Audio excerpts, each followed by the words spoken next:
Perfecto, perfecto. ¿En el Bueno, IMO de pudiste nuevo, gracias operar Fabián o ahí era... por... ¿Cómo? Te hago una preguntita. ¿En el IMO pudiste operar o era solo ver? O sea, en México, mano a morir. Pero en el Sí, IMO era más ver, me imagino. sí, en el IMO era más ver, porque tienen un tema legal con los pacientes, y más en ese instituto, que es como Más top. muy más top, exacto. Es como tienen muy seleccionados los pacientes, entonces, pero tienen un sistema armado de cámaras sobre el paciente que a veces es preferible verlo en la pantalla que estar ahí asomado mirando. Se veía Claro, perfecto, así perfecto. que era como para complementar más que nada lo ya practicado antes. Buenísimo. Así que bueno, para que no nos retrasemos y podamos todos aportar. Bueno, gracias Fabián de nuevo por la invitación. Vamos a hablar un No, poquito gracias a de vos. traumatismo órbito-palpebral, la libertad del que me quiere interrumpir y acotar o preguntar, y lo vamos charlando, no hay problema.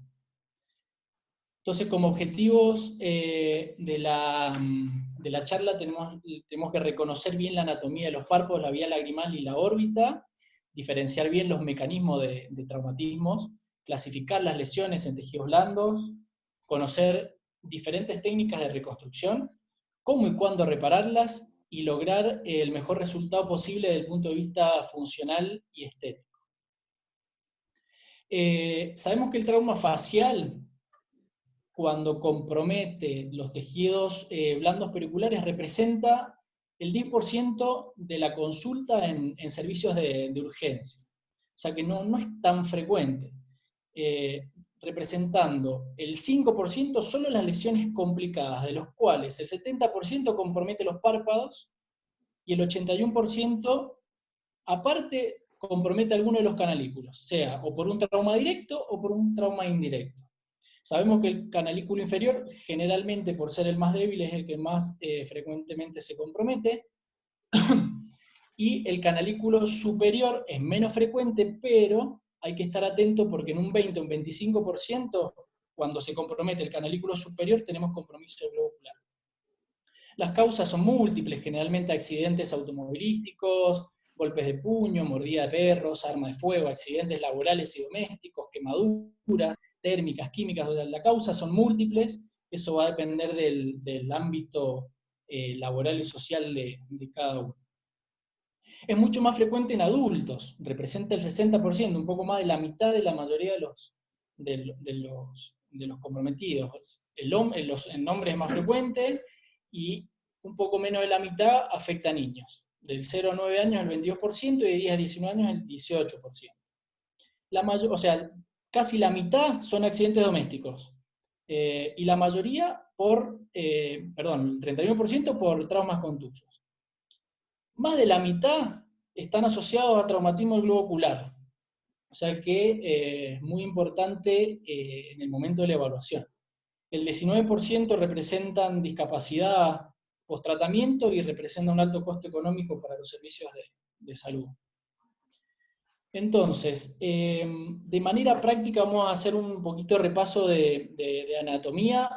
Yo la dividí en 5 zonas de una manera práctica para poder abordarla desde el punto de vista de la exploración y al tratamiento. Entonces, tenemos una zona 1 y una zona 2 comprendida por los párpados, tanto superior como párpado inferior. Importante siempre tener presente las estructuras. Estructuralmente, el párpado superior y el párpado inferior se dividen en una lamela anterior y una lamela posterior. La lamela anterior comprendida por la piel y el músculo orbicular, a grandes rasgos, y la lamela posterior por el tarso y la conjuntiva. Después tenemos una estructura como el septum, que nos va a dividir todas esas estructuras en las estructuras de la órbita anterior y las estructuras de la órbita posterior. ¿Y por qué es importante el septum? Y reconocerlo, porque en traumatismos palpebrales, cuando tenemos lesionado el septum, tenemos que sospechar que tenemos estructuras mucho más posteriores comprometidas, como por ejemplo el músculo elevador del párpado, el músculo de Müller, inclusive el globo ocular o hasta los huesos, ¿sí? Los huesos de la órbita.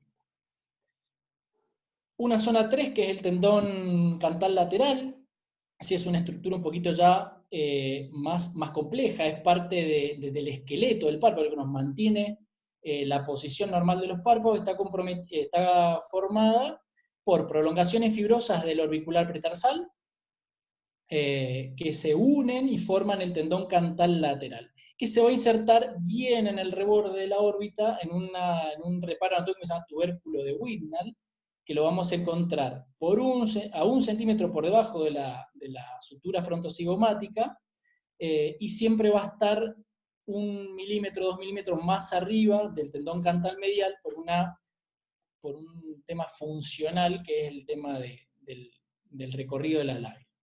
Y después una zona 4 un poco más compleja, que es el tendón cantal medial, porque tenemos la vía lagrimal, ¿sí? Son estructuras que están totalmente relacionadas. El tendón cantal medial, a diferencia del lateral, se forma de 3 fascículos, de los 3 fascículos del músculo orbicular, tanto el pretarsal, preceptal y el orbitario. Y todo esto forman 2 ramas, una rama anterior que se va a insertar en la cresta lagrimal anterior, que está formada por la apófisis ascendente del maxilar superior, y una rama posterior, ¿sí?, que se va a insertar en la cresta lagrimal anterior, que corresponde al hueso lagrimal.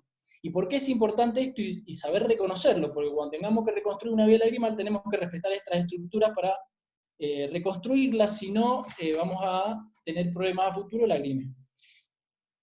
En el medio, perdón que se me pasó. Ahí está. En el medio de las dos ramas del tendón cantal medial tenemos el saco lagrimal. Entonces, con el parpadeo se pone en funcionamiento la bomba lagrimal, que es para la eliminación de la lágrima en la vía lagrimal. Y bueno, y por supuesto tener presente todas las estructuras de la vía lagrimal. Puntos lagrimales, canalículos inferior y superior, el canalículo común, saco lagrimal y conducto nasolagrimal. Y una zona 5, que vamos a incluir acá en esta zona toda la parte ósea de la órbita, con su correspondiente irrigación e inervación. Entonces, vamos a clasificar las lesiones de tejidos blandos de párpados. Las podemos clasificar en quemaduras, en contusiones, abrasiones. Las laceraciones pueden ser simples, parciales o de espesor completo, con compromiso solo del borde libre o con compromiso del borde libre y la vía lagrimal. Y las avulsiones, simples o complejas. Tenemos unas avulsiones con la desestructuración nomás de la anatomía normal y hasta avulsiones con pérdida de tejido. Entonces, la evaluación en general del traumatismo, ¿sí? Como todos aprendimos en medicina, la vida del paciente es lo principal.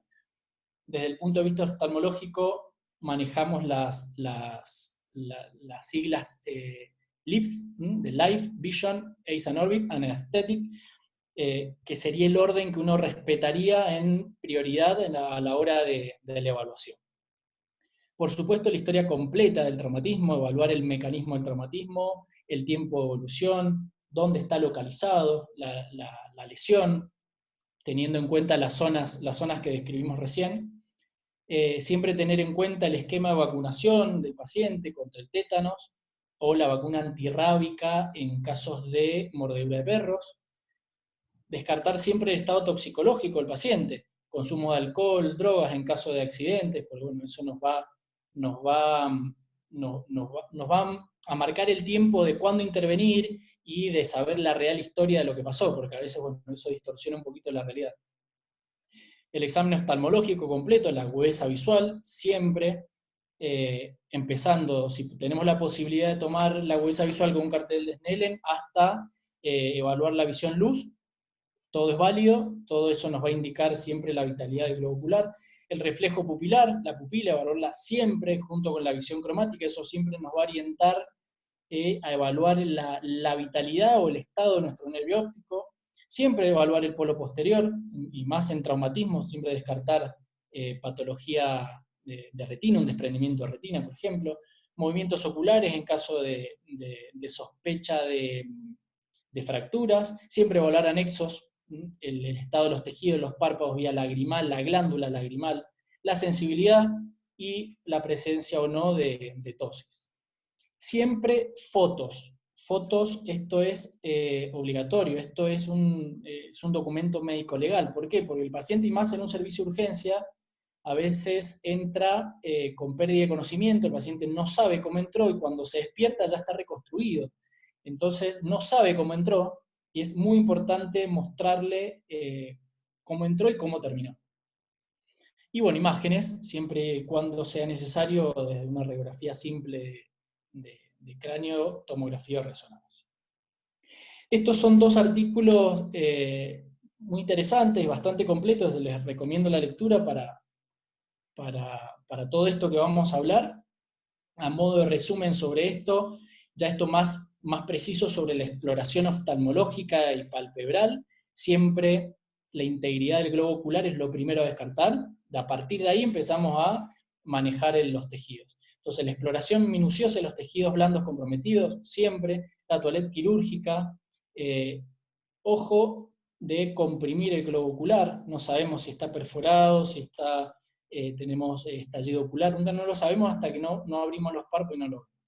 Entonces, evaluar también la presencia de grasa orbitaria en la herida, o compromiso de músculo elevador, es lo que hablábamos recién, la presencia de grasa en la órbita nos indica que tenemos lesiones más profundas, entonces hay que tenerlo en cuenta.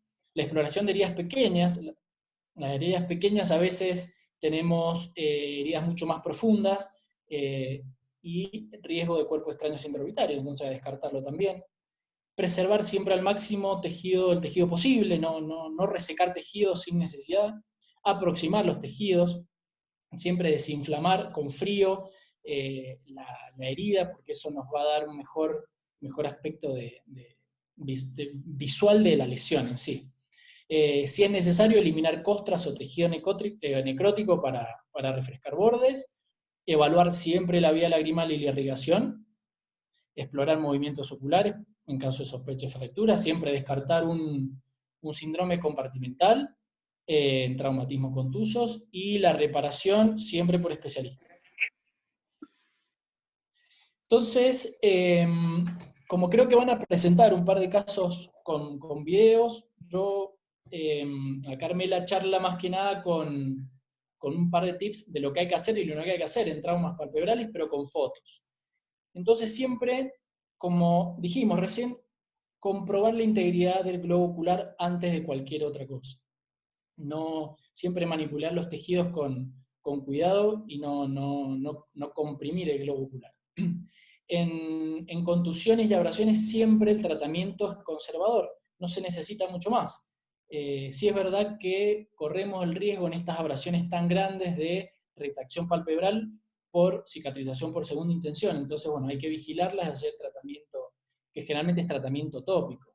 Y tener en cuenta en traumatismos grandes las hemorragias orbitarias para descartar lo que hablábamos recién del síndrome compartimental. En contusiones, siempre abrir los párpados. ¿Para qué? Lo que decíamos también recién, descartar hemorragias, riesgo de síndrome compartimental. Si no podemos abrir los párpados con un retractor de desmarre, podemos hacer un retractor con un clip y abrir los párpados para evaluar el estado del globo ocular. Quemados, siempre la internación del paciente en unidad de quemados. El 27% de los quemados tienen compromiso de los párpados y menos del 5% compromiso del globo ocular. Entonces, el tratamiento está orientado a proteger el globo ocular. Generalmente la piel de los párpados es una piel más fina, entonces la quemadura es más profunda. Entonces,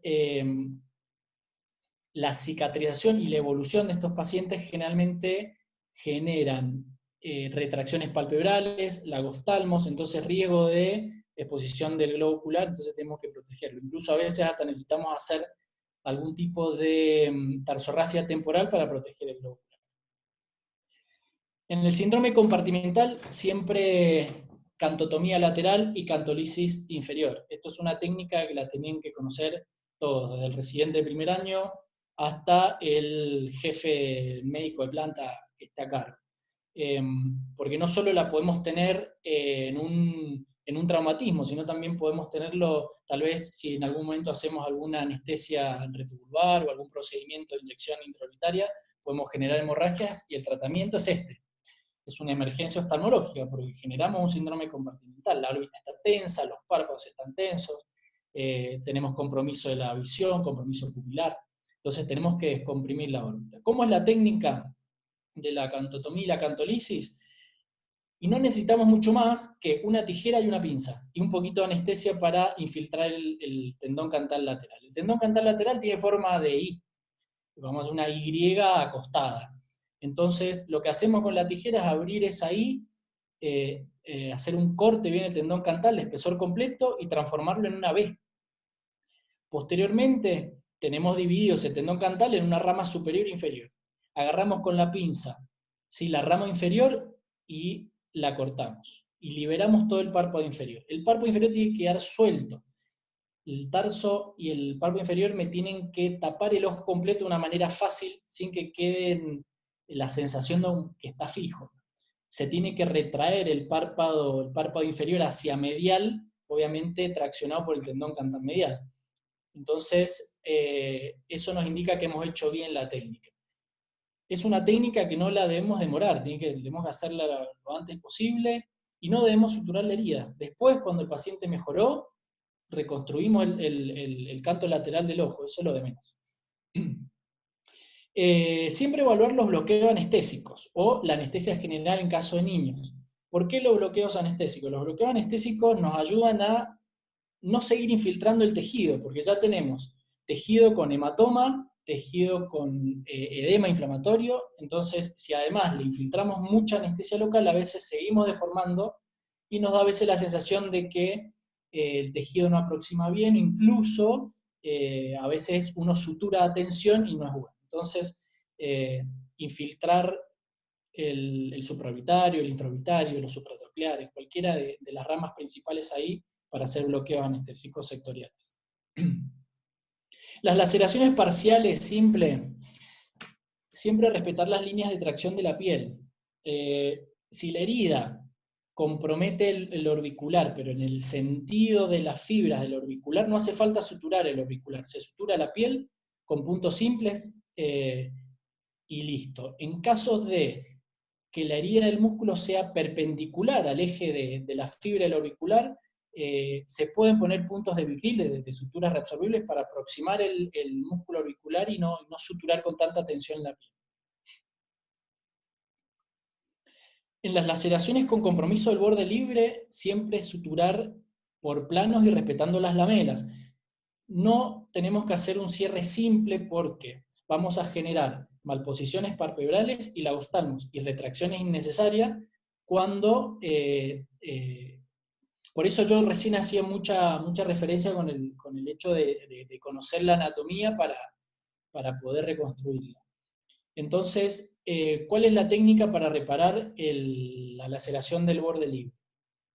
Podemos utilizar una sutura de tracción que la ponemos en el borde del párpado para exponer bien el tarso. A mí me gusta dar primero los puntitos de tarso siempre con sutura reabsorbible, de manera perforante, no transfixiante. ¿Qué significa? Que el punto va por medio del tarso sin quedar expuesto, para no generar roce a nivel corneal. Pero no los anudo en ese momento. Una vez que pasé los puntos por el tarso, me voy a reconstruir el borde libre. El borde libre se utiliza generalmente estos puntitos que se llaman puntos colchoneros verticales.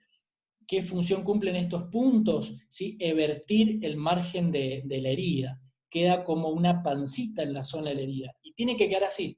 Si no queda con la cicatrización y la retracción fibrosa posterior, después queda una muesquita en el párpado que no se ve bien.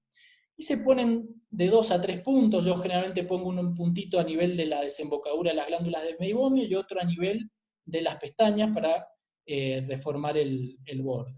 Posteriormente cierro piel, cierro los puntos del tarso y después cierro la piel. ¿Sí? Bien. Siempre tenemos que sospechar desinserción de los tendones cantales en heridas cantales. Sabemos que generalmente el tendón cantal medial es el que sufre más frecuentemente este tipo de desinserción, porque es la zona más débil a compartir la vía lagrimal. Y el tendón cantal lateral generalmente está más protegido por el reborde del arco cigomático, la órbita, entonces no sufre tanto problema con laceración del tejido blando. Generalmente cuando tenemos compromiso del tendón cantal lateral tenemos asociada alguna fractura de arco cigomático, seguro. En caso de tener una lesión del tendón cantal lateral, volvemos a la anatomía, tenemos que identificar bien qué zona del tendón cantal lateral es la que está comprometida. Puede ser o una rama, tanto la superior o la inferior, ¿sí? O el tendón cantal en sí. Entonces tenemos que saber cuál es la zona lesionada para repararla.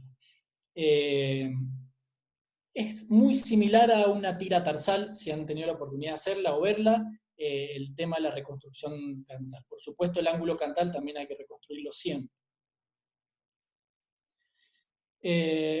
Siempre reparar tejidos avulsionados respetando lamelas, bordes y evaluar estructuras más profundas. Estas lesiones avulsionadas a veces en la primera impresión asustan porque uno piensa que se ha perdido tejido, cómo armo esto y demás. Vuelvo a lo que decíamos más temprano, desinflamar con frío la lesión en lo que más se pueda, afrontar bordes, mover los tejidos, afrontar borde libre con borde libre, pestaña con pestaña. Ahí nos vamos a dar cuenta si tenemos pérdida de tejido o no. Y observar si tenemos la presencia de grasa, como aparece acá en la lesión. Si tenemos presencia de grasa, seguramente tenemos afectado el músculo del elevador del párpado, o por el mismo hematoma o porque se lesionó de manera directa. De todas formas, la tosis palpebral se corrige en un segundo tiempo, no en el momento. Nunca cerrar la herida si no estoy familiarizado con la anatomía. El septum no se sutura, ¿sí? Eso hay que tenerlo muy claro. No se sutura ni en un traumatismo ni en cualquier tipo de cirugía. Una vez que se abrió el septum se deja abierto, porque si no genera este tipo de retracciones. Genera esa malposición palpebral, lagoftalmos, desestructura todo el párpado y ni hablar del riesgo de compromiso del globo ocular por exposición. En la imagen de la derecha tenemos una tosis traumática que con el tiempo mejora, entonces las tosis hay que esperarlas, se espera hasta 6 meses para evaluar si uno la corrige de manera quirúrgica. Nunca eliminar tejidos sin una buena exploración y aproximación de los bordes. Evaluar bien eso. Por ejemplo, acá en el de la derecha sobraba un pedacito de tejido y vamos con la tijera. No, tenemos que aprovecharlo eso, porque si no, acá tenemos que ir a buscar tejido sano a otro lado para reparar las estructuras que nos están faltando. Siempre comprobar la integridad de la vía lagrimal, y más en traumatismos de tendón cantal. Siempre dilatar el punto lagrimal y con la sondita de Bowman, que es esta de acá arriba, o las mismas sonditas de irrigación, corroborar que tenemos íntegro el canalículo, o sea, el superior o el inferior.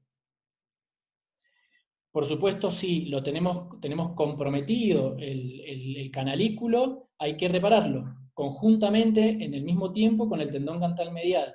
Se puede esperar entre 48 a 72 horas, incluso a veces mejor porque desinflama un poco el tejido y es más fácil identificar estructuras. Entonces siempre intubar vía lagrimal comprometida. A ver, perdón. Está bien. ¿Cómo vamos a intubar la vía lagrimal? La vía lagrimal podemos intubarla de manera monocanalicular, ¿sí? Tenemos estos dispositivos, que es el Mini Monoca o el Master K, que son estructuras de silicona. Una viene la silicona sola y la otra viene enhebrada en esta sondita metálica, y solo reparamos la vía lagrimal o el canalículo afectado. Y si no, tenemos opciones de intubación bicanalicular, como el set de intubación de Crawford, que está acá, que son 2 sonditas metálicas con la silicona en sus extremos posteriores. El nunchaku, que también es más cortito, pero vienen enhebrados la silicona, o una sondita de una PIC tape proof para enhebrar solo la vía lagrimal superior sin llegar hasta la nariz. Cuando vamos a intubar la vía lagrimal nos podemos encontrar con 3 problemas. En realidad 2 problemas. El primero es que tengamos el canalículo distal de la laceración que sea bien lineal y veamos, ¿sí?, dónde está seccionado el canalículo, entonces ahí es más fácil localizarlo y poder intubarlo. Otras veces nos cuesta mucho más porque tenemos mucho hematoma, mucho edema, entonces nos cuesta mucho la localización de ese extremo distal del canalículo seccionado, y otras veces tenemos lesiones mucho más profundas, mucho más desgarradas o avulsionadas, en donde tenemos compromiso hasta a veces del canalículo común. Por supuesto, se va complicando la localización de eso. Entonces, hay un par de tips. A mí me gusta utilizar mucho la fluoresceína. La fluoresceína tiene la capacidad de teñir el epitelio del canalículo. Entonces uno la inyecta por el canalículo sano, ¿sí? Secamos bien todo el exceso y con el microscopio, siempre ayuda mucho el microscopio, localizar se hace como un collarete amarillo y localizamos bien el extremo distal. Si no, podemos aplicar aire y buscar dónde salen las burbujitas, viscoelástico, o con la misma colita de chancho también buscar ese extremo distal, que a veces es lo más complicado. Entonces, cuando intubamos la vía lagrimal de manera monocanalicular, el mini monoca lo que hace es enhebrar esa vía lagrimal comprometida, tiene un stop en uno de sus extremos que calza en el punto lagrimal, y desciende por el conducto nasolagrimal y se deja la sondita. Si no, tenemos el Master K que viene enhebrado dentro de esta sondita metálica y con la misma maniobra que uno hace para hacer el sondaje, inserta la silicona a la vía lagrimal. Cuando es bicanalicular, tenemos el set de Crawford. El set de Crawford lo que hace es enhebrar tanto el canalículo inferior como el superior, ¿sí? Y se extrae por nariz. Una vez que recuperamos la sonda de silicona en la nariz, tenemos que ir a recomponer el tendón cantal.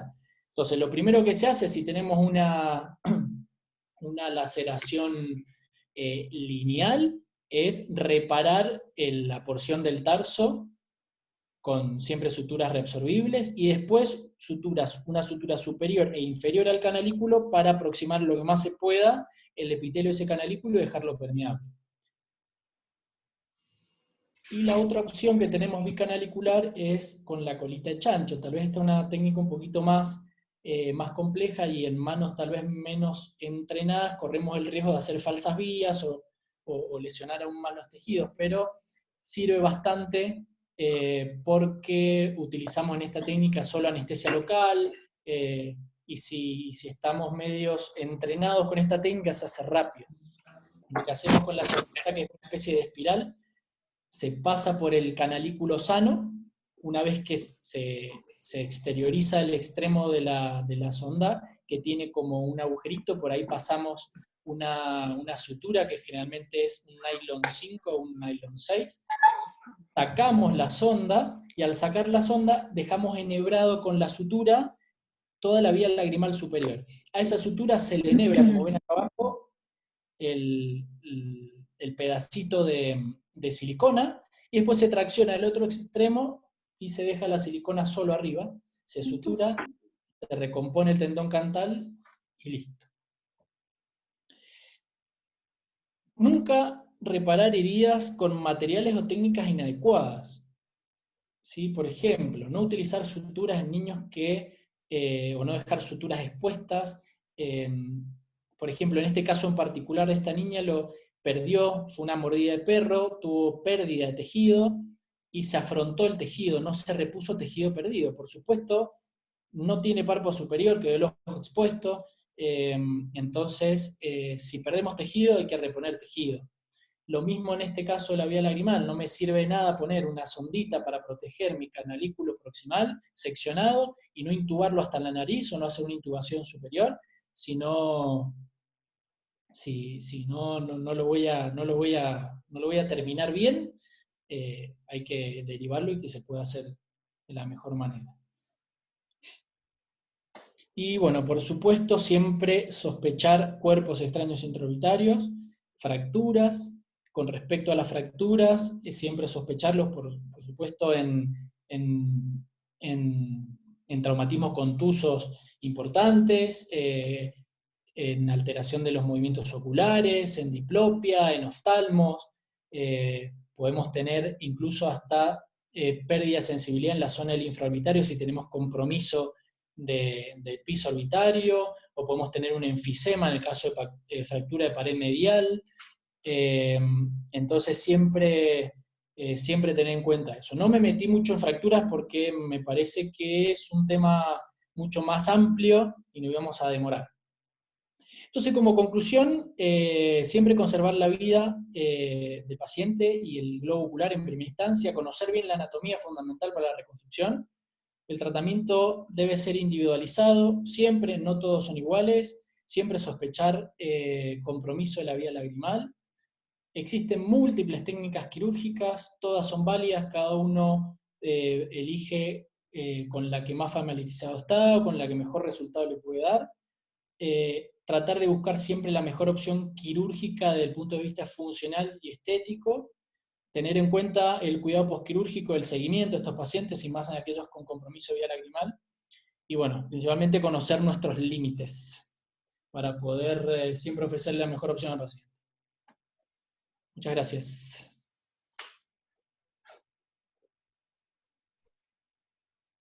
Bueno, muy bueno, Martín. ¿Te puedo hacer una pregunta, Martín? Sí, claro. La sutura Frost, cuando reparás línea gris, ¿la hace siempre, no la hace siempre? Teníamos entendido que se hacía solo si tenías duda en cómo habían quedado aproximados los bordes de esa línea gris, pero si quedaban bien enfrontados y podías hacer 2 o 3 suturas, digamos, no hacer con un punto simple, hacerlo tipo ese colchonero, no era necesario dejar el frost.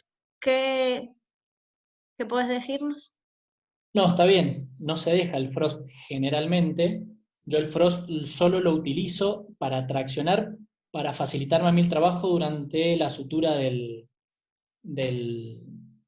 la placa tarsal. Después se lo saco. Solo lo utilizo para traccionarme el párpado, nada más. Generalmente dejo un Martín. frost, ¿sí? No, dale, termina, es otra cosa.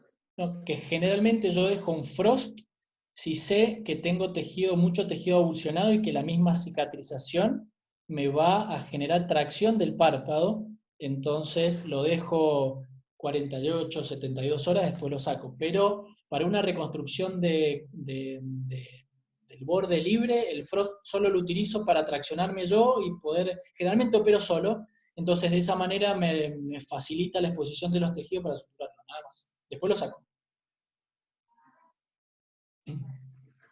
A ver, yo te quería comentar o preguntar dos cosas.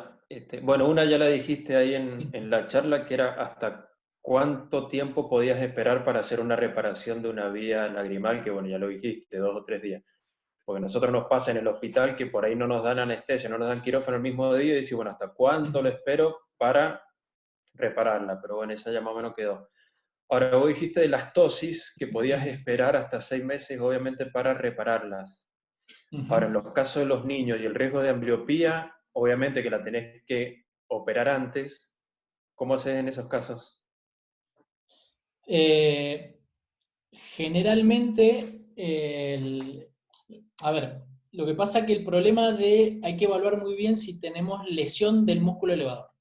Si yo el músculo elevador no lo tengo comprometido, a veces obviamente en niños es un poco más complejo, pero si yo el músculo elevador no lo tengo comprometido, generalmente la tosis es por edema del músculo elevador y después solo va a mejorar, entonces no se hace más. Ahora, si yo tengo la lesión del músculo elevador, generalmente esas tosis terminan con suspensión al músculo frontal. Si es un niño y yo sé que que tengo lesionado el músculo elevador, y mira, si yo tengo que reconstruir o perdí un músculo elevador, es porque el párpado realmente lo tengo destrozado. Entonces no voy a poder hacer una suspensión en el estado del párpado, entonces lo tengo que diferir. Entonces tal vez al niño va a tener tal vez el párpado que hay una semana y a la semana puedo hacerle una suspensión, pero no antes porque no tenés punto de tracción en el párpado cuando lo tenés todo destruido. Suponiendo que tengo un niño, viste la imagen esa que mostré, todo el párpado desestructurado, estaba todo roto por todos lados. En un niño, Sí. si yo eso lo arreglo y le hago una suspensoria y corro el riesgo que el párpado no quede bien. Entonces, tal vez espero una semana y después le hago una suspensoria. Dale. En adultos se espera, Gracias. generalmente. Sí, sí, sí. No he tenido, de todas formas, no he tenido nunca un niño así un trauma tan grande que haya tenido que después evaluarle una tosis, una suspensión. La verdad que no he tenido la experiencia, pero haría eso, creo. Dale, buenísimo. Tengo una pregunta, Martín. Sí. ¿Qué tal? Soy residente de segundo año del Hospital Central. Te hago una consulta en casos que haya laceración solamente de la vía lagrimal superior. ¿Qué recomendás hacer siempre y cuando el globo ocular esté indemne? Mira, yo soy fanático de la vía lagrimal. La vía lagrimal te da, si tiene solo compromiso el canalículo superior, te da la tranquilidad de que si no lo podés intubar en el momento, no lo puedes intubar, como el mayor porcentaje del drenaje es por el canalículo superior, te podés relajar un poco. Pero si no, yo lo soluciono, yo utilizo muchísimo la colita de chancho, me encanta. Nosotros, durante mi formación, nos enseñaron a ir de operar con lo que tenés hasta con, no sé, lo último que haya aparecido para intubación. Entonces la cola de chancho la manejo bastante, y en ese caso de compromiso de vía de canalículo superior, utilizo la colita de chancho con la misma técnica que haces en el inferior, pero arriba, y le soluciona el problema. Yo le intubo la vía lagrimal arriba, no se la dejo, no se la suturo así de manera simple. Muy bien, muchas gracias. Podés utilizar también cualquiera de las opciones que tenés de intubación monocanalicular también, que es mucho más fácil. Lo que pasa que a veces ese insumo uno no lo tiene disponible en el momento. En cambio, con la colita de chancho, un pedacito de silicona de 2,5 centímetros, que es lo que necesita, uno generalmente tiene. Tal cual. Muchas gracias. De nada. Muchas gracias. Tía, ¿te parece que empecemos con los videos? Dejo de compartir. Perfecto, sí. Empecemos. Las chicas igual se pueden compartir su propia pantalla, así que no hay problema para que suban sus...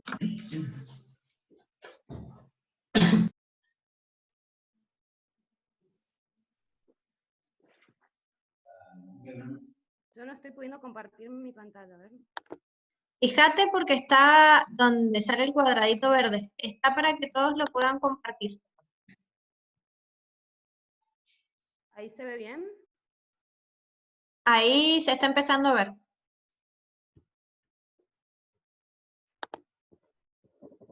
Ahí está China, y ponerlo en grande y se va a ver perfecto. Bien.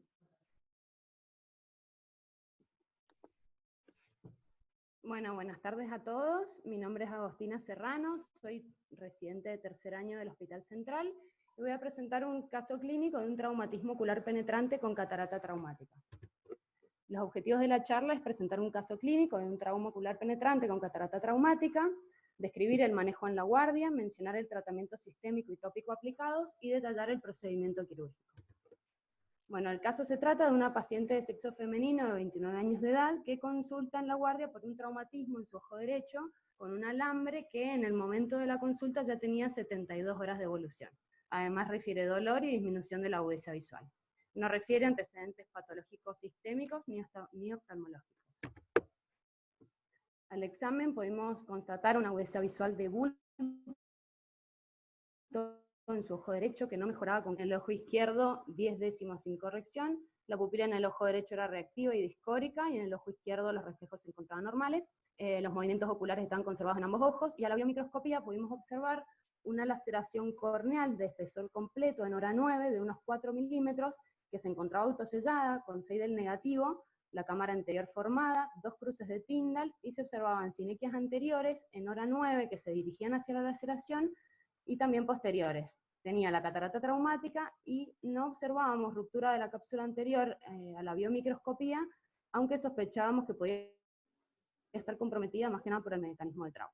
El ojo izquierdo sin particularidades, una presión de 6 y 12, y el fondo de ojo del ojo derecho no era evaluable por falta de transparencia de medios, y en el ojo izquierdo se encontraba también sin particularidades. Entonces, estamos ante un traumatismo penetrante con catarata traumática, y en la urgencia lo primero que hacemos es solicitar una tomografía de órbita sin contraste, con cortes axiales y coronales a 1,5 milímetros, más que nada para descartar la presencia de un cuerpo extraño intraocular. En el caso de nuestra paciente, no presentaba cuerpo extraño, se veía un globo ocular formado, el cono orbitario libre, no presentaba tampoco fracturas orbitarias. Entonces solicitamos una analítica de sangre y orina y también un electrocardiograma de urgencia, ya pensando en la resolución quirúrgica.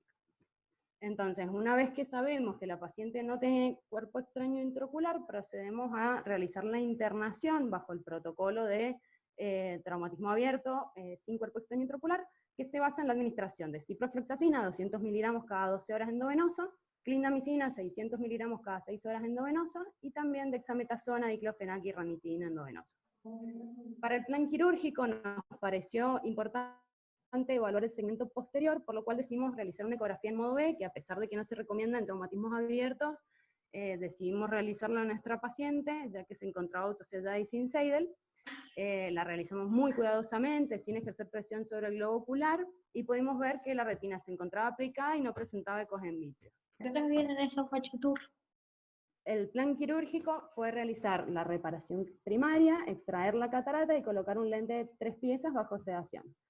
En el prequirúrgico constatamos una dilatación pupilar de 6 milímetros, y para medir el lente utilizamos biometría ultrasónica de contacto, que es lo que tenemos disponible. También la realizamos de manera muy cuidadosa. En cuanto a la queratometría, podíamos ver que los valores en el ojo derecho no eran confiables por la laceración, de hecho eran muy diferentes a los del izquierdo. Sin embargo, el largo axil, medido por biometría ultrasónica, en el ojo derecho era algo más largo que en el ojo izquierdo, por lo cual decidimos tomar la queratometría del ojo izquierdo y el largo axil del ojo derecho para calcular el lente, bajo la constante de 118,4 del lente de 3 piezas, lo cual nos arroja un valor para el ojo derecho de un más 21. Ahora quiero enseñarles el video. Ahí se ve.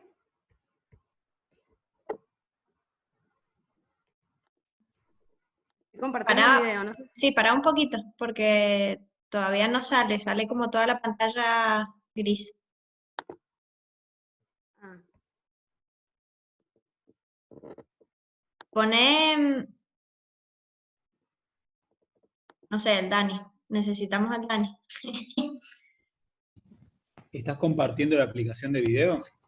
Sí. Sí, porque se enlentecía la presentación, o sea, cuando ponía el video en el Power se enlentecía. No, sí, está bien, está bien. Es que se ve la ventana, pero como si no estuviera mostrándola. Si querés hacer la prueba, en vez de compartir por aplicación, compartí tu pantalla, tal cual, y entonces después ahí abrite la aplicación a ver si se ve mejor. A ver. Dame un minuto.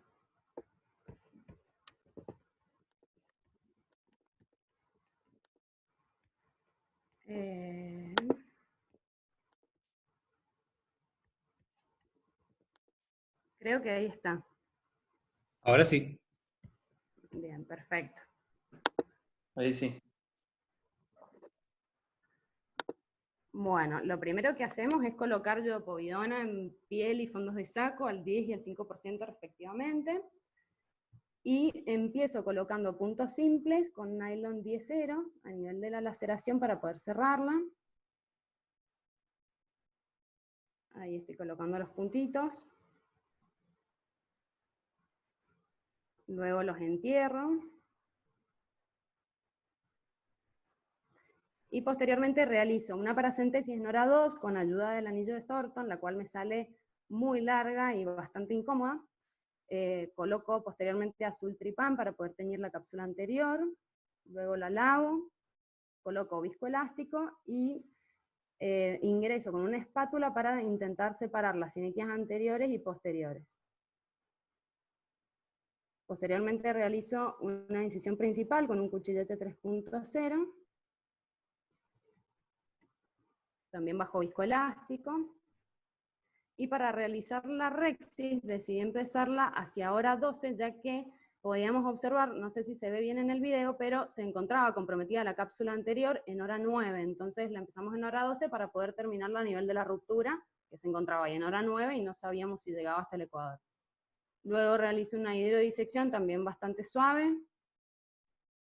Ahí vemos cómo pasa la ola. Posteriormente ingresamos con el FACO y vimos que la catarata era demasiado blanda, entonces realizo una paracentesis en hora 10 y directamente con la irrigación y aspiración aspiro todo lo que queda de catarata.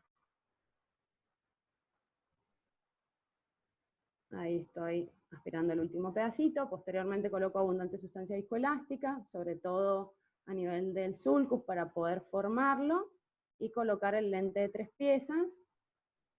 Ahí estoy acomodando la segunda áptica con ayuda del cooling.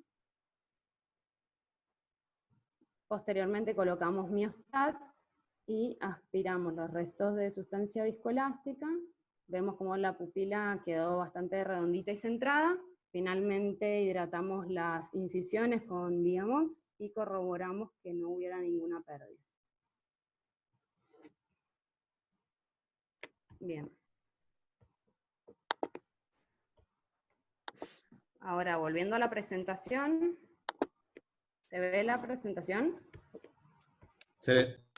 Bueno, en el postquirúrgico a la paciente se le indica continuar con el mismo tratamiento sistémico endovenoso que tenía ya en el momento del ingreso, y sí se le agrega tratamiento tópico con gotas reforzadas de vancomicina y ceftazidima alternadas cada 1 hora y acetato de prednisolona cada 4 horas. En el postquirúrgico a las 24 horas controlamos a la paciente y tenía una agudeza visual en el ojo derecho de 6 décimas sin corrección, que llegaba a 9 con estenopeico.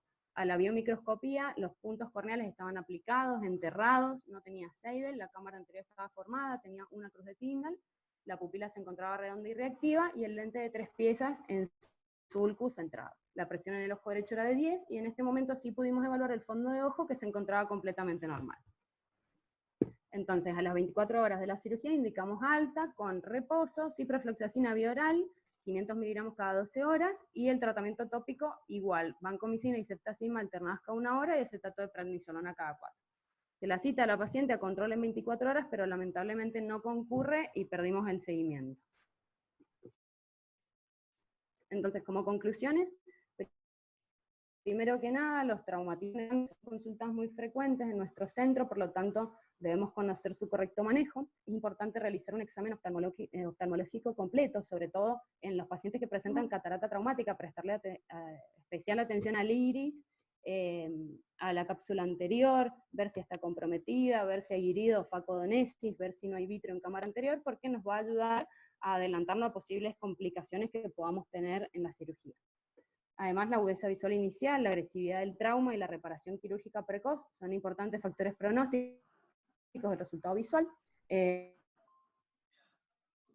La herramienta de diagnóstico por imágenes de lesión para descartar la presencia de un cuerpo extraño nos va a condicionar el plan quirúrgico, que seguramente vamos a necesitar la ayuda de un retinólogo para poder resolverlo.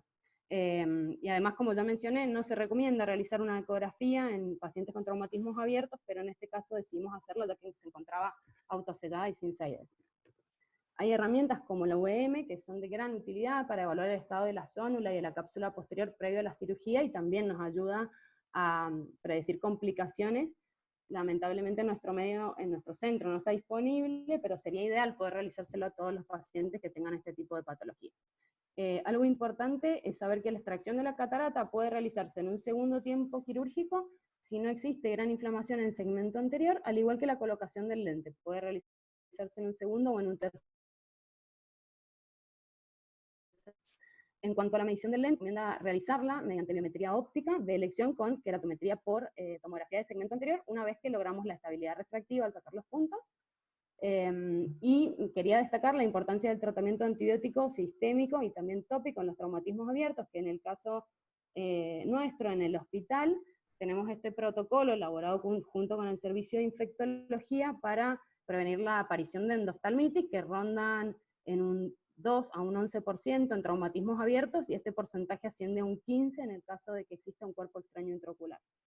También, por supuesto, es importante controlar a estos pacientes periódicamente, que bueno, no se cumplió lamentablemente en el caso de nuestra paciente. Eso sería todo, la bibliografía, y muchas gracias. Muy lindo. Muy buen caso, Agostina. Gracias. Bien, Agos. ¿Hay algún otro video? Sí, hay uno de la Tami rápido y otro cortito de la Fer. Bueno, vamos. Hola, ¿me escuchan? Yes. ¿Se ve la presentación? Sí, muy bien. Sí. Perfecto. Buenas tardes, mi nombre es Tamara Yáñez, soy residente de tercer año del Hospital Central. Le voy a presentar el siguiente caso clínico de un paciente de sexo masculino de 24 años que consulta por guardia en nuestro servicio por traumatismo de ojo derecho con objeto punzocortante de horas de evolución. El paciente nos había referido de que había estado cortando cebollas con un cuchillo. Como antecedentes personales patológicos es asmático y obeso y no nos había referido ningún antecedente oftalmológico de importancia. El examen al ingreso, el paciente tenía una agudeza visual del ojo derecho de bulto y el ojo izquierdo de 10 décimas que corregía con un +1 y un -250 en el eje 160 grados. Los movimientos estaban conservados en ambos ojos y los reflejos en el ojo derecho se podía evidenciar una pupila discórica reactiva y el ojo izquierdo un fotomotor positivo. A la biomicroscopía con la lámpara hendidura en el ojo derecho se observó una laceración corneal lineal de espesor completo que iba desde hora 1 hasta el área pupilar con una longitud promedio de 10 milímetros, con cédil espontáneo positivo, protusión del iris hacia la laceración corneal, atalamia y catarata traumática con cápsula indemne. Del ojo izquierdo sin particularidades. La presión del ojo derecho se constató de 0 y el ojo izquierdo de 12, y el fondo de ojo del ojo derecho no era evaluable por la falta de transparencia de medios, y el ojo izquierdo era normal, ¿sí? Entonces, ¿qué hicimos nosotros con este paciente en la guardia? Primero le pedimos una tomografía de órbita sin contraste, con cortes axiales y coronales a 1,5 milímetros, donde se puede observar acá en el corte axial, que había una pérdida de la arquitectura de la uniformidad del globo ocular derecho, los conos estaban libres, no se observaba trazo fracturario de las paredes orbitarias y no se evidenciaba cuerpo extraño intraocular. Entonces, le pedimos a este paciente una analítica de urgencia, electrocardiograma, y lo internamos con protocolo de traumatismo penetrante sin cuerpo extraño, indicándole como medicación sistémica el antibiótico es ciprofloxacina 200 miligramos cada 12, clindamicina 600 miligramos cada 6 horas, dexametasona, diclofenac y ranitidina. El paciente es intervenido a las horas, ¿sí? Se realiza una reparación quirúrgica primaria de la laceración sin extracción de la catarata porque se veía bastante indemne la cápsula. Se le agrega el tratamiento sistémico, tratamiento tópico con gotas reforzadas, vancomicinas, ceftasimas alternadas cada 1 hora, acetato de prednisolona cada 4 horas y atropina cada 8 horas. El paciente permanece internado por 72 horas en nuestro servicio y posteriormente se le da el alta oftalmológica. En cuanto al examen oftalmológico al alta, el paciente seguía conservando la misma visión de bulto, los movimientos estaban conservados, como estaba atropinizado, la pupila del ojo derecho se evidencia esa midriasis farmacológica, y en cuanto a la biomicroscopía, los puntos que se habían realizado en el quirófano estaban aplicados, enterrados, sin ningún signo de infección, no había presencia de Seidel, la cámara anterior estaba formada, pero se veía una leve hipotalamia hacia nasal. Se observaba una sinequia anterior que se iba hacia la laceración y la catarata traumática seguía con la cápsula indemne. En cuanto a la presión, se nos hizo bastante difícil tomar la presión intraocular con el tonómetro de Goldman por la gran irregularidad corneal generada por los puntos, así que lo tratamos de realizar con la digitopresión, en la cual impresionaba conservado. Y la presión del ojo izquierdo era de 13. ¿Qué le indicamos al alta al paciente? Que siguiera con el mismo tratamiento tópico de corticoides, el acetato de prednisolona cada 4, la atropina cada 8 horas, y rotamos las gotas reforzadas de vancomicina, ceftazidima, gatifloxacina cada 4 horas. Y se le indicó por vía oral que siguiera con la ciprofloxacina 500 miligramos a cumplir por 7 días, y en caso de dolor, analgesia. Y le indicamos el control a las 24 horas. ¿Cómo estaba el paciente a las 24 horas después del alta? Estaba mucho mejor, no refería dolor, la visión seguía igual en bulto. En cuanto a la biomicroscopía, respecto a los días previos, no se había observado ningún tipo de cambios. Sí pudimos constatar la presión del ojo derecho con tonometría, se nos hizo bastante difícil, pero nos dio como un valor de 16. Y acá le pedimos una ecografía del ojo derecho porque como se nos había dificultado bastante realizar el fondo de ojo.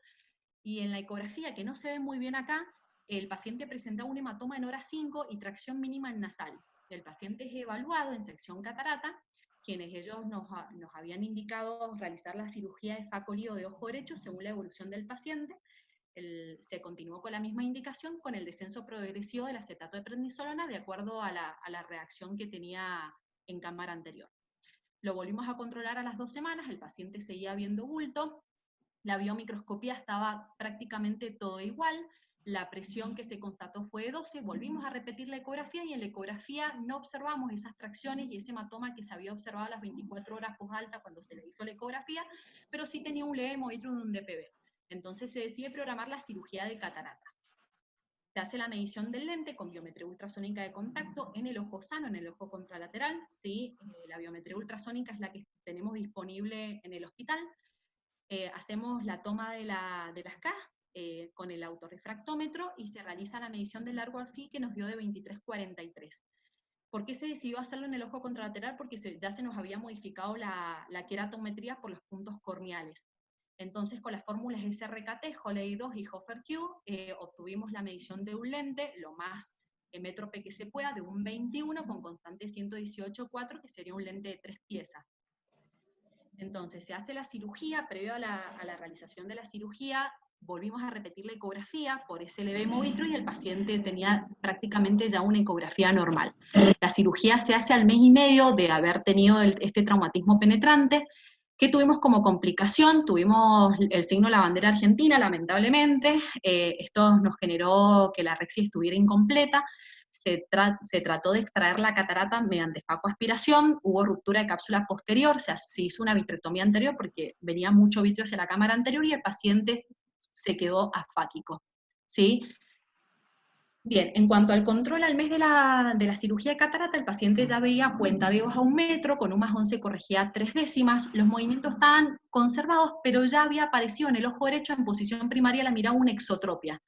Como importante la biomicroscopía del ojo derecho, ¿sí? Bueno, el paciente obviamente ya estaba afáquico, se veía un hongo vitrio en el área pupilar y habían permanecido muchos restos capsulares opacificados.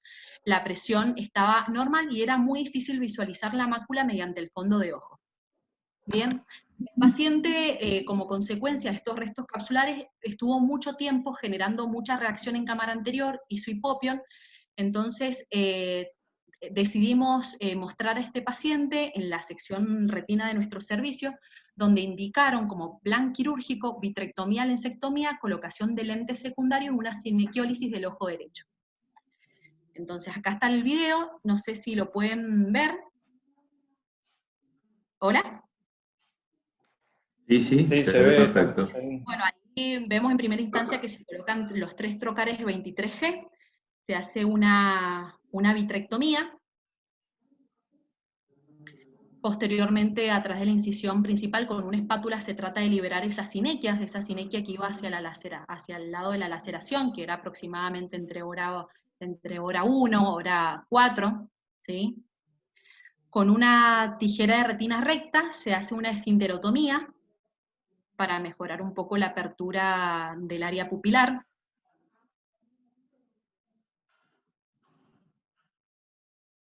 Y se hace la lensectomía. Durante la intervención quirúrgica, como se nos hacía muy difícil evaluar la retina mediante el fondo de ojo, se decidió evaluar todo lo que es retina periférica y el área macular, donde se observó intraoperatoriamente de que había un Packer macular, por lo que se decide realizar un peeling de membrana limitante interna, ¿sí? Con previa colocación de triancinolona y azul brillante. Que no sé si se puede apreciar bien en el video, pero ahí con una pinza delicada se hace el peeling de la membrana. Posteriormente se coloca el lente de 3 piezas por la incisión principal en el sulcum sin ningún tipo de complicaciones.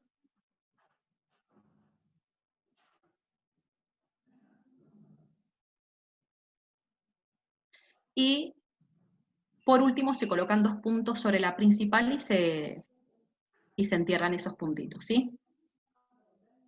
Bien, ¿cómo estaba el paciente a las 24 horas del postquirúrgico? El paciente había mejorado su visión, veía 1 en 20 que no mejoraba con corrección. Bueno, los puntos sobre la incisión principal estaban aplicados y enterrados sin ningún tipo de infección, tenía reacción en cámara anterior con 3 cruces de Tyndall, la pupila estaba levemente discórica, un poco más centrada, ¿sí? Y el lente en el sulcus se veía como un leve descentramiento en superior, la presión estaba en 8 y el fondo de ojo se podía visualizar donde se veía un pliegue en el área macular. Se le indica al paciente realizarse controles semanales con descenso de la medicación tópica y posteriormente el paciente deja de concurrir a los. Entonces, ¿qué podemos decir como conclusiones de la charla? Que es muy importante realizar una anamnesis detallada y el examen oftalmológico completo, saber que los traumatismos oculares son consultas muy frecuentes para el oftalmólogo general, por lo que es muy importante saber el manejo tanto médico como quirúrgico, saber que un traumatismo ocular abierto es una urgencia oftalmológica, ¿sí? ¿Por qué? Porque mientras más tarde que metamos este paciente, tenemos mayor riesgo de infección intraocular. La tomografía sabemos que es un examen complementario muy importante, no solamente para identificar si esa lesión ocular está asociada o no a fracturas de paredes orbitarias, si hay ocupación o no de seno, sino para determinar si hay presencia o no de cuerpo extraño, ya que si hay presencia de cuerpo extraño, nuestra conducta, ¿sí? Y tanto médico como quirúrgica va a diferir. Siempre evaluar el segmento posterior, ya que esto nos va a proporcionar el pronóstico visual y además si la cirugía la realiza un cirujano vitreoretinal. Ante la presencia de una catarata traumática siempre hay que evaluar el estado sonular, porque por lo general suelen estar acompañados con debilidad de la misma. Tratar de evaluar la cirugía de catarata en un segundo tiempo quirúrgico tras la herida penetrante. ¿Y esto es por qué? Porque la ventaja que obtenemos de hacer la extracción de la catarata después de la reparación de una herida penetrante es que tenemos mejor visualización del segmento anterior, menor inflamación y a su vez vamos a tener como mayor exactitud de la biometría óptica. Implantar la lente intraocular dependiendo obviamente del estado sonulocapsular. Como sabemos, operar una catarata traumática puede dar muchos tipos de complicaciones, así que hay que tratar de operar usando parámetros bajos y bajando la altura de la botella y siempre en estos casos utilizar viscoelástico. Bueno, esta es la bibliografía y eso es todo. Muchas gracias. Bueno, bien también. Una pregunta, Tamara. Sí. La membrana, ¿por qué le hicieron un peeling? ¿Qué grado de membrana era? Mira, se nos había dificultado bastante ver el fondo de ojo previamente, pero tenía una membrana muy importante, así que por eso se decidió en el primer momento quirúrgico, ya que el paciente ya había sido sometido, ya en esa primera instancia se decidió hacer el peeling en ese momento, pero no estaba como indicación previamente. No era una membrana de celofán, era un estadio más avanzado. Claro. Está bueno el caso, qué complejo. Muy bueno. ¿Y el caso que sigue, chicos? Fer, ¿estás? Sí. Ahora comparto la pantalla.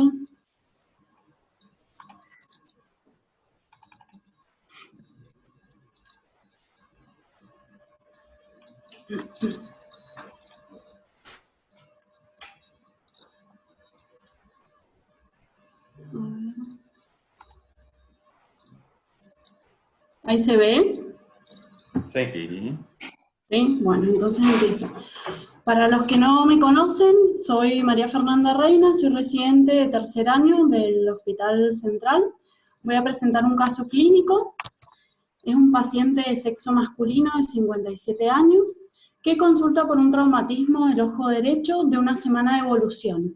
El paciente refería que había sido una patada de un caballo.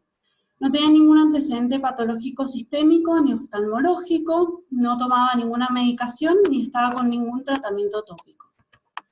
Al examen oftalmológico presentaba en la agudeza visual el ojo derecho, luz mala percepción, el ojo izquierdo 10 décimas sin corrección, los movimientos estaban conservados, los reflejos del ojo derecho no eran evaluables y el ojo izquierdo tenía un fotomotor positivo. La presión de ese ojo era de 0 y del ojo izquierdo de 18. En el ojo derecho se podía observar abundante secreción purulenta, una equimosis bipalpebral, una quemosis hemorrágica en nasal, una úlcera de 4 por 5 milímetros en nasal inferior, una queratitis puntida superficial, no presentaba Seidel, presentaba sí edema corneal, hipotalamia, 4 cruces de Tyndall, un IPEM organizado en nasal y un desgarro de iris que iba de hora 10 a hora 12. Y el cristalino era muy difícil de evaluar. El ojo izquierdo sin particularidades. En el fondo de ojo, el ojo derecho no era evaluable por falta de transparencia de medios y el ojo izquierdo era normal. Bien, le realizamos una ecografía en la que podemos observar la retina aplicada, si habían membranas vítreas y podíamos ver imágenes hiperecogénicas que podrían corresponder a hemovítreo.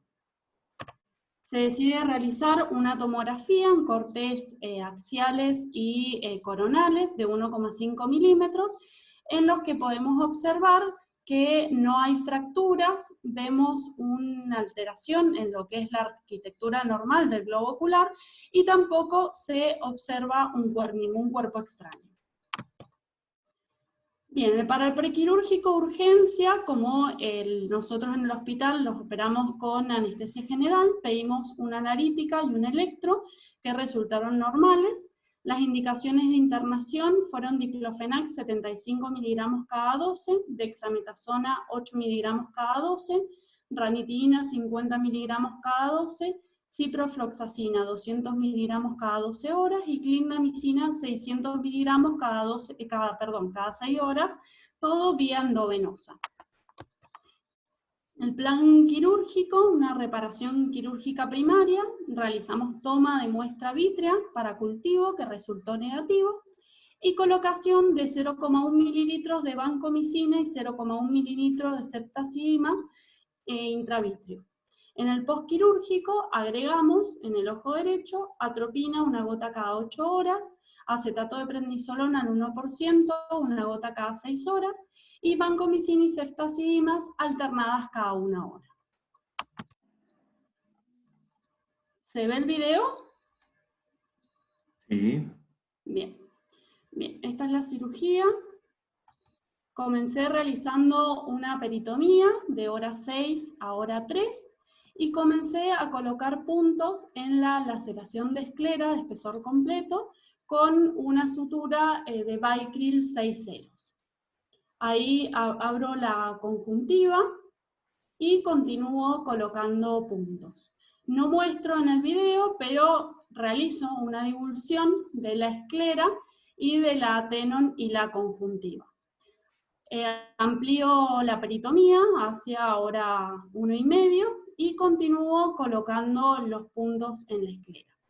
Como no sabíamos si la laceración continuaba por detrás del músculo, lo que hacemos es decidir desinsertar el músculo. Y encontramos el cristalino detrás de la atenon y la conjuntiva, como muestra el video.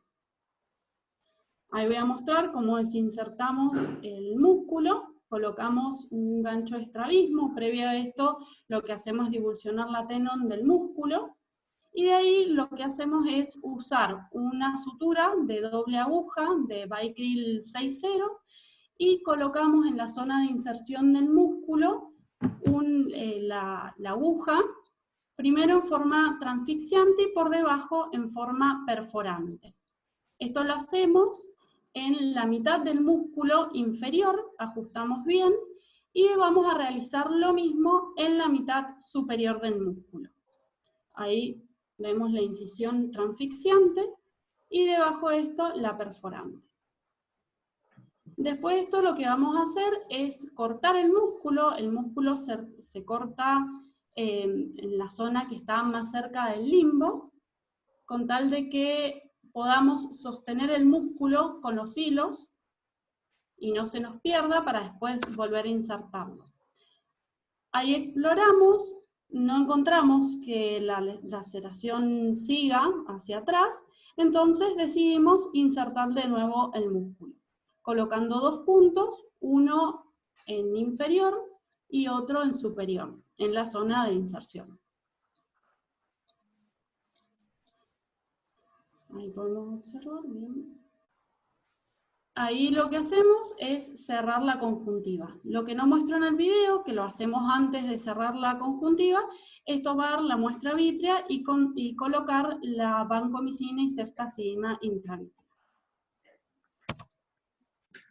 Bien. Al alta hospitalaria, luego de 3 días de internación, las indicaciones son ciprofloxacina, 500 miligramos cada 12 horas por 7 días vía oral, diclofenac 75 miligramos cada 12 por 5 días, atropina una gota cada 8 horas, moxifloxacina 0,5%, una gota cada 4, acetato de prednisolona al 1%, una gota cada 4 horas, y ácido poliacrílico al 0,2% en gel cada 8 horas. Al 4º día, el paciente presenta en el ojo derecho una visión 0, con una presión que era un poco más aumentada, pero sigue estando baja, de 4, y en la biomicroscopía podemos observar que tiene un poquito menos de Tyndall, 3 cruces, sigue teniendo la úlcera, un poquito más chiquita, pero la sigue teniendo, de 2 por 3 milímetros, no presenta Seidel, y el paciente quedó afáquico. El resto del examen no presenta cambios. Acá dejo la bibliografía que usé para este caso, y muchas gracias. Bueno, bien, Fer. Gracias. Fernanda. Gracias. Bueno, Martín González, muchas gracias. Residentes que te acompañan también. Bueno, yo creo que nos hemos extendido un poco, así que gracias a todos. Bueno, gracias por la invitación. Muy lindos los casos. Gracias, Bueno, Tamara, Agustina gracias, y Martín, Fernanda. por la charla. Chao, Te gracias. invitaremos para una charla de tumores, Fernando, de Martín. Dale, cuando quieran armamos una. Sí, Bueno. está bueno el tema ese.